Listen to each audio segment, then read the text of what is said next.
Hello అందరికీ welcome to SPH Telugu channel.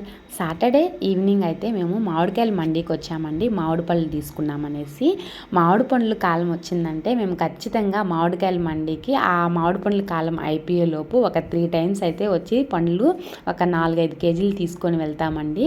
ఇంకా ఈ మామిడి పండ్ల కాలం వచ్చినప్పుడే కదండి మనం మామిడి పండ్లు ఎక్కువగా తినాలి. మళ్ళీ మనకి మధ్యలో కూడా దొరకవు. ఒకవేళ దొరికినా కూడా అంత స్వీట్ ఉండవు అనమాట. చప్పగానో పుల్లగానో అనిపిస్తూ ఉంటాయి. ఇక్కడ మామిడికాయల మండి దగ్గర మనం మామిడి పండ్లు తీసుకున్నట్లయితే మనకి రేటు కూడా చాలా తక్కువకే వస్తాయండి. అదే కాకుండా రకరకాలుగా మామిడి పండ్లు అయితే ఉంటాయండి. చాలా వందల రకాలు ఉన్నాయి. అసలు మనకి ఆ పేర్లు కూడా తెలియదు అనమాట. డిఫరెంట్గా ఉన్నాయి అక్కడైతే మామిడి పండ్లు. ఒక కేజీ మీద మనకి ఖచ్చితంగా 20 రూపీస్ అయితే తగ్గుతుందండి. బయట 100 రూపీస్ ఉంటే ఇక్కడ వీళ్ళు 80 రూపీస్కే ఇస్తారనమాట. నేను ఒక 5 డేస్ బ్యాక్ అయితే ఇక్కడ మీకు వీడియోలో కనిపిస్తుంది అయితే చెరుకు రసాలండి. నేను ఆఫీస్ నుంచి ఇంటికి వచ్చేటప్పుడు అయితే తీసుకున్నాను. ఒక కేజీ 100 రూపీస్ అండి. నేను అడిగితే కూడా వాళ్ళు ఖచ్చితంగా 100 రూపీస్ అని చెప్పారనమాట. ఏమాత్రం కూడా 5 రూపీస్ కూడా తగ్గించలేదు. అదే ఇక్కడ వీళ్ళు 80 రూపీస్కే ఇచ్చారండి. మళ్ళీ మనము ఒకే దగ్గర మేము 5 కేజీస్ తీసుకున్నాము. మళ్ళీ మనకి చెప్పిన రేట్ కంటే కూడా మొత్తం టోటల్ అమౌంట్ మీద మళ్ళీ ఒక -20 రూపీస్ చేసే ఇచ్చారనమాట ఆ షాపు వాళ్ళు మనకి. మేమైతే రుమాని ఇవ్వండి, ఇక్కడ ఇప్పుడు వీడియోలో కనిపిస్తుంది వచ్చి రుమాని మామిడి పండ్లు అనమాట. ఇవైతే 1 కేజీ 50 రూపాయలు చెప్పారు, 40 రూపాయలకే ఇచ్చారండి. మేము అవి 1 కేజీ తీసుకున్నాము. రసాలు వచ్చి 4 కేజీలు తీసుకున్నామండి. 2 రకాల రసాలు తీసుకున్నాము.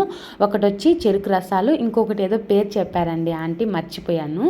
మామూలుగా మేము ఎక్కువగా బంగినపల్లి మామిడి పండ్లే తెచ్చుకుంటామండి. ఇంకొకటివి చిన్న ఉంటాయన్నమాట, చక్కెరకేళి లాగా చిన్న మ్యాంగోస్ ఉంటాయి. అవి లాస్ట్లో వస్తాయండి. మ్యాంగోస్ ఆ కాలం మామిడి పండ్ల కాలం అయిపోయేటప్పుడు వస్తాయన్నమాట.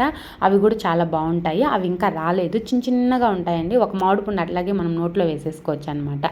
ఇక్కడ మేము మామిడికాయల మండీలోనే తీసుకున్నాం లాస్ట్ ఇయర్ కానీ అంతకుముందు ఇయర్ కానీ. మేము తిరుపతికి వచ్చి 5 ఇయర్స్ అయిందండి. ఈ 5 ఇయర్స్లో మామిడి పండ్లు కాలం వచ్చినప్పుడు అంతా కూడా ఖచ్చితంగా మేము 3 టైమ్స్ అలా వస్తూనే ఉంటాము. మండికి అయితే వచ్చి తీసుకుంటాము. చాలా తక్కువకి దొరుకుతాయి, చాలా బాగుంటాయి కూడా. పండ్లు చాలా స్వీట్గా కూడా ఉంటాయి ఇక్కడ బయట కంటే కూడా. మేము ఈరోజైతే ఇక్కడ తీసుకున్నాము కదా, మళ్ళీ పక్క షాప్లోకి వచ్చాము. అక్కడ ఆంటీ వేరే రకము రసాలు చూపించారండి. అక్కడైతే 1 కేజీ తీసుకున్నాము. మా హస్బెండ్ లోపలికి వెళ్ళారు కదా, అక్కడ వచ్చి తీసుకొని వచ్చారు. అవి 1 కేజీ తీసుకున్నాము. అవి కూడా ఒకసారి టేస్ట్ చేద్దామనేసి. మామూలుగా మండికి ఇంకొకసారి అలా వస్తూనే ఉంటాం కదా, అప్పుడు బంగినపల్లి తీసుకున్నాంలే. ఇప్పుడు ప్రస్తుతానికైతే ఓన్లీ రసాలు, రుమాని మామిడి పండ్లు అయితే తీసుకున్నామండి. రుమాని మామిడి పండ్లు కూడా చాలా తక్కువ తీసుకుంటాము. అవి ఒక్కోసారి పులుపుగా ఉంటాయి, ఒకసారి ఎక్కువ స్వీట్గా ఉంటాయి. వాటిని మనం చెప్పలేమన్నమాట. అందుకోసము రసాలు అయితే చాలా స్వీట్గా ఉంటాయండి. మనము అసలు అవి కట్ కూడా చేయపలేదు. అలాగే మనం బాగా పండుని బాగా చేత్తో నలిపేసి ఆ జ్యూస్ లాగా చాలా బాగుంటాయండి రసాలు మామిడి పండ్లు అయితే. ఇంకా ఫైనల్గా మేమైతే 6 కేజెస్ మ్యాంగోస్ అయితే తీసుకొని ఇంటికి బయలుదేరేసామండి. రసాలే 5 కేజెస్ తీసుకున్నాము. రుమాని మామిడి పండ్లు అయితే 1 కేజీ తీసుకున్నాం అనమాట. ఒక 1 వీక్కి సరిపోతాయి. నెక్స్ట్ వీకెండ్కి అయితే మళ్ళీ బంగినపల్లి మామిడి పండ్లు తీసుకుంటాము. అప్పుడైతే ఇంకా మా పిల్లలు ఇంటికి వెళ్తా ఉన్నాము, పానీపూరి కావాలని చెప్పారు. ఇంకా అందుకని పిల్లలకైతే పానీపూరి తీసిచ్చామండి. ఇంకా వాళ్ళు తిన్నారు. మా హస్బెండ్ సమోసా చాట్ అయితే తీసుకున్నారు. నేను పిల్లలు అయితే పానీపూరి తిన్నామండి.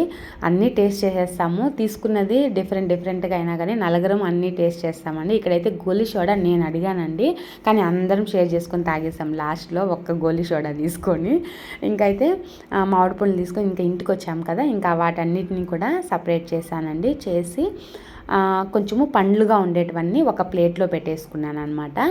ఒక ప్లేట్లో పెట్టేసుకొని మిగతావి కవర్లోనే పెట్టి ఫ్రిడ్జ్లో పెట్టేశానండి. ఈ ప్లేట్లోటివి అయిపోయిన తర్వాత మళ్ళీ అవి పెట్టుకొని తినచ్చు కదా, అందుకోసం అనేసి. వీడియో నచ్చితే లైక్ చేయండి. Thank you for watching.